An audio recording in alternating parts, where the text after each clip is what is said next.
அப்படிப்பட்ட ஜனாதிபதி கூட தவறு செய்தால் 361வது பிரிவின்படி அவர் மீது நடவடிக்கை எடுக்கலாம் என்று அம்பேத்கர் அவர்கள் சட்டம். நாம் எல்லாம் சாதாரண, சட்டத்தின் முன் நாம் எல்லாம் சாதாரணமானவர்கள், சட்டத்தின் முன் எல்லா கட்டுப்பட்டவர்கள், அரசியல் சாசனப்படி எல்லா மக்களும் சமமானவர்கள்.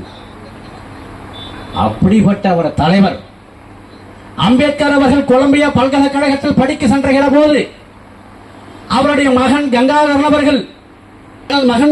அவர்களை சிறப்பாக நீங்கள் படிக்க வைத்து நான் அனுப்புகின்ற பணத்தை வங்கியில எடுப்பதற்கு அவனுக்கு வங்கியில அந்த செலானை எப்படி பெருமிதம் போடுகின்ற மாட்டு சாணியை பெருக்கி அதை திரட்டி அவர்கள் பகலில் அந்த தொழிலை செய்தால் கேவலமாக பார்க்கிறார்கள் என்று சொல்லி ராமாபேர் அவர்கள் இரவிலே சாணியை அள்ளி சேகரித்து அந்த சாணியை விரட்டியாக தட்டி வியாபாரம் செய்து குடும்பத்தை நடத்திக் கொண்டிருக்கிறார். யார்?